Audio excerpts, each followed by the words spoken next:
Hello guys, তোমরা সবাই কেমন আছো? আশা করি ভালো আছো। আমি কিন্তু খুব ভালো আছি। আজকে একটু ছোট্ট মিনি ব্লগ নিয়ে চলে এসেছি।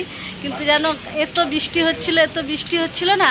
আর আমাদের বাড়িতে কালকে একটা ছোট সাপের বাচ্চা বেরিয়েছিল, জানো। সত্যি কাল আমার সারা রাত কিন্তু ঘুম হয়নি। কালকে একটা ছোট্ট সাপের বাচ্চা বার হয়েছিল, কিন্তু সেটা আমি একটু ফটো করেও রাখতে পারিনি কিছু না। কাল দেখার সঙ্গে সঙ্গে কিন্তু মেরে তাকে ফেলে দিল। কিন্তু আমি বললাম এটা রাখো একটু, আর ফটো উঠিয়ে আমি করব, থার্মেল দেবো, কিন্তু না, কেউ রাখলো নি। আমার সঙ্গে সঙ্গে ফেলে দিল। আমি তো সামনে একদম যাইনি। ছোট্ট বলতে অনেকেই ছোট বাচ্চাটা, ডিমের থেকে।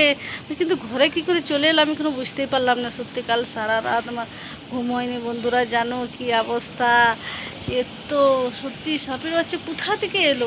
আসার তো কালকে সারা সুন্দর পুরো ঘর সারা আমি খুঁজে খুঁজে দেখেছি। আমি বলি বড়ো যদি কিছু না থাকে, ছোটো বাচ্চা আসে কোথা থেকে বলো তো? তো এই অবস্থা কালকে। আমি এটার জন্যে সত্যি একটু দেখালে ভালো হতো বন্ধুদেরকে। সাপের বাচ্চাটা কি আর বলবো, দেখে আমাকে প্রচণ্ড ভয়। সে আবার চিতি সাপ ছিল, জানো। কালকে চিতি সাপ আমাদের বাড়িতে কালকে কিন্তু কি করে ঢুকলো, কেঁচার কেঁচার মতন, কেঁচো নয় কি, সে কেঁচোর মতন সাপটা হলো। কিন্তু আমার ছেলে দেখতে পেয়েছে বাড়িতে কালকে, বলছে মা মা দেখো এটা কি। তো আমি বললাম, দেখলাম। দেখার পর দেখি তো সত্যি তো এটা সাপের বাচ্চা।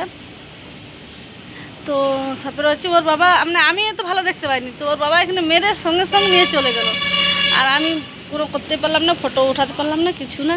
যাই হোক, আজকের মতন এইখানে টাটা বাই। তোমরা সবাই ভালো থেকো।